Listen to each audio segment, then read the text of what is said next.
हाय सुप्रभात बच्चों। आज हम फोर्थ लेसन चतुर्थ पाठ पढ़ने जा रहे हैं। आपका संस्कृत रुचिरा भाग 2। पाठ का नाम है हास्य बाल कवि सम्मेलन। बहुत इंटरेस्टेड चैप्टर है। आप इसको ध्यानपूर्वक सुनेंगे और इसमें कुछ क्वेश्चन भी हैं, फिर हम उनको भी करेंगे। और आप देखते रहें, सुनते रहें और इसको बाद में फिर समझ करके आपने अपने नोटबुक में भी लिखना है इसको। धन्यवाद। अब हम शुरू करते हैं चैप्टर हास्य बाल कवि सम्मेलन। प्यारे बच्चों, पाठ में दिया गया है विविध वेशभूषा धारणेन चत्वारः बालकवयः मंचस्य उपरि उपविष्टा सन्ति।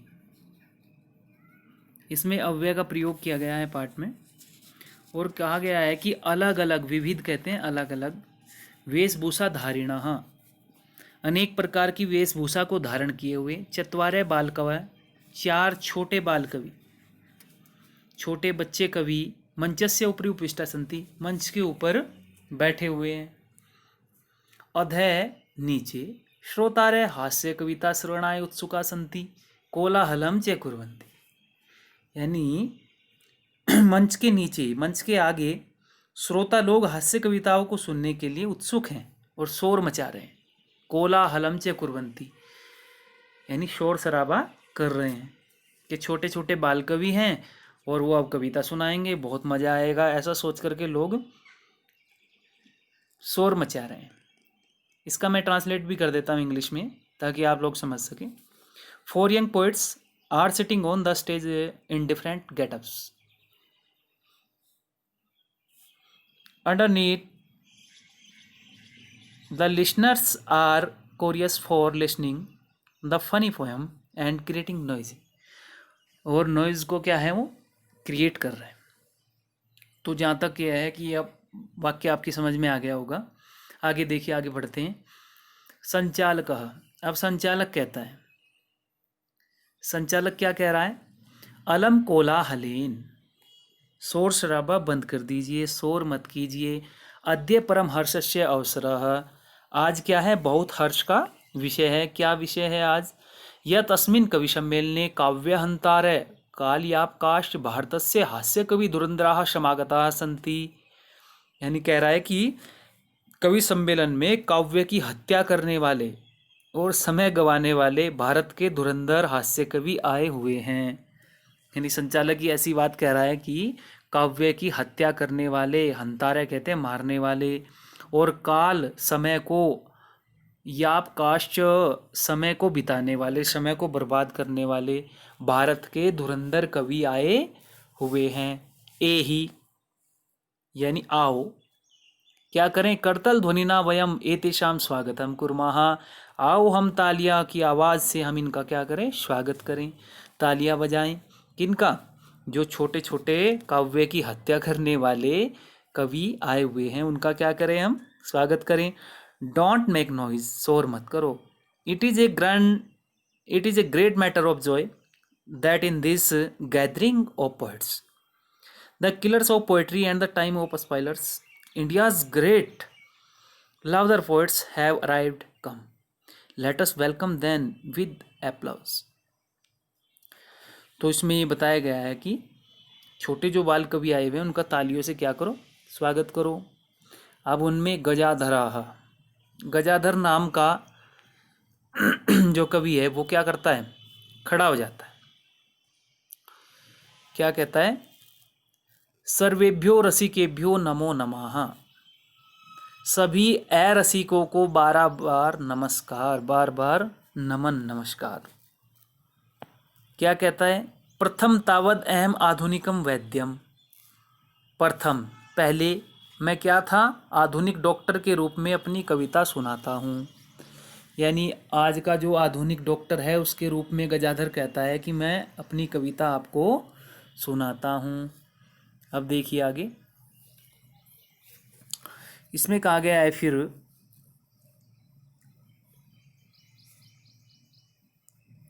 वो सुना करके कहता है, वैद्यराज नमस्तुभ्यम यमराज सहोदराय, नमस्तु हरति प्राणान वैद्य प्राणान धनानि च। यानी तो उसमें छोटा बाल कवि क्या कह रहा है, वो कह रहा है कि वैद्यराज नमस्तुभ्यम यमराज सहोदरा, हे वैद्यराज मैंने डॉक्टरों के राजा, यमराज सहोदर है यमराज के सगे भाई, तुम्हें क्या हो, नमस्कार हो, नमस्तुभ्यम, तुम्हें नमस्कार हो। यमस्तु हरति पाराणान वैद्य प्राणानान धनानि च। अब देखो बहुत इंटरेस्टेड है, हंसते हुए कह रहा है, सबको हंसा रहा है कि तुम्हें नमस्कार हो।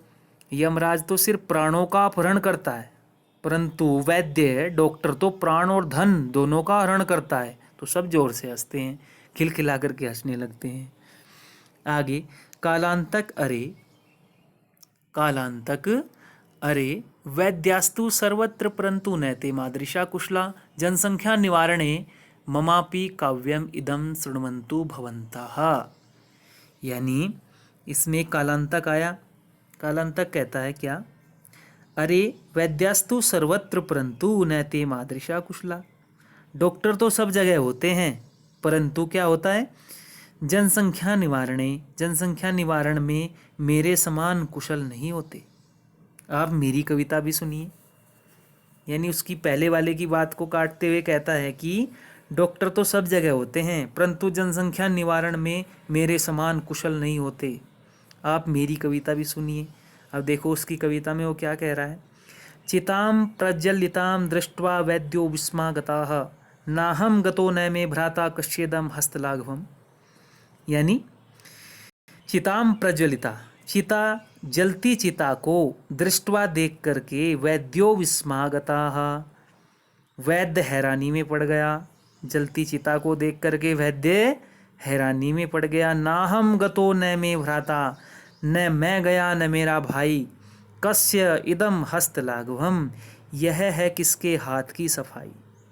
यानी जलती चिता को देखकर वैद्य हैरानी में पड़ गया, डॉक्टर, कि न मैं गया न मेरा भाई, यह किसके हाथ की सफाई। फिर सब हंसते हैं जोर से, सर्वे पुनः हसन्ति, सब जोर से हंसने लगते हैं। आगे एक कवि और है तुंदिल। तुंदिल खड़ा होकर के कहता है, तुंदस्य उपरि हस्तम आवर्तयन तुंदिलो अहम भो ममापि इदम काव्यम श्रुत्याम जीवने धार्यताम च।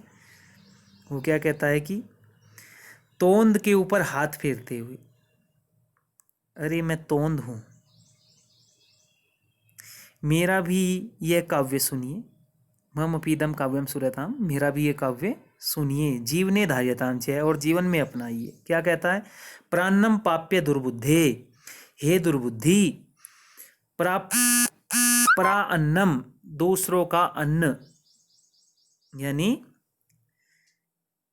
हे दुर्बुद्धि, पराया भोजन पाकर शरीर पर दया मत कर। अन्नम प्राप्य दुर्बुद्धे माँ शरीरे दयाम कुरु, कि जब दूसरों का भोजन यानी दूसरों के घर जब खाने को मिले तो क्या कहता है कि शरीर पर दया मत कर, यानी खूब दबा के खा, जोर से खा। शरीर पर दया करी तो क्या फ़ायदा खाने का, दूसरों के घर, अपने घर नहीं, दूसरों के घर की बात कर रहा है। आगे कहता है, प्रा अन्नम दुर्लभम शोके शरीराणी पुनः पुनः, संसार में पराया भोजन कठिनाई से मिलने वाली वस्तु है, शरीर तो बार बार मिलते रहते हैं। फिर सभी जोर से हंसने लगे। यानी वो कह रहा है कि दूसरों के घर खूब जम करके खाना चाहिए। क्यों? क्योंकि शरीर तो फिर भी मिल जाएगा, भोजन क्या पता मिले या ना मिले। तो इस प्रकार से ये काव्य की हत्या करने वाले पहले ही कहा गया था। ये हास्य कविता है, हास्य कवि हैं, हंसने की बात ये कर रहे हैं। तो आज इस पाठ को यहीं पर विराम देते हैं, और इसके आगे हम कल आपको पढ़ाएंगे। कल फिर इसी प्रकार एक छोटी सी वीडियो के माध्यम से आपको बताया जाएगा। इसमें जितना हमने पढ़ाया है उसमें कुछ थोड़ा सा अभी पढ़ लेते हैं। जैसे सबसे पहला पैराग्राफ्स आया था, उसमें से 2-3 क्वेश्चन है। जैसे ये बनता है, के उत्सुकाः सन्ति, कौन उत्सुक थे, कौन उत्सुक हैं। तो कौन उत्सुक हैं, जो मंच के सामने बैठे हैं। कौन है वो, श्रोतारः, श्रोता लोग। कवि सम्मेलने के आगताः सन्ति, कवि सम्मेलन में कौन आए हुए हैं? तो कौन आए हैं? विविध वेशभूषा धारिणा कवि सम्मेलन में हास्य बाल कवि धुरंधराः आगता। हास्य बाल कवि आए हुए हैं। अब देखिए तीसरा क्वेश्चन है, विविध वेशभूषा धारिणः अलग अलग रंग की वेशभूषा को धारण किए हुए इति पदस्य, इस पद में जो मैंने बोला अभी, विशेष्य किम पदम, इसमें पूछ रहा है कि विशेष्य पद कौन सा है। ठीक है, विशेष्य उसे कहते हैं जिसकी विशेषता बताई जाती है, और विशेषण उसे कहते हैं जिसके द्वारा विशेषता बताई जाती है। तो विविध वेशभूषा कौन पहने हुए है? बाल कवयः, छोटे छोटे कवि। तो यहाँ पर विशेष्य कौन है? बाल कवयः, छोटे कवि। तो इस प्रकार से आपने इस वीडियो को सुनना है और बार बार सुनना है, ताकि आपकी समझ में अपनी बुक आगे रख लेंगे और इसको सुन करके आप इसका लाभ ले सकते हैं। और जैसा भी आपको इसमें लगे उसमें आप कमेंट भी करेंगे नीचे, और कमेंट करके बताएंगे कि आपने इसमें क्या सीखा है, आपने इसको किस प्रकार से पढ़ा है और कितने अच्छे से आपने इसको लिखा है, वो कमेंट करके आप बताएंगे। ओम शम, धन्यवाद।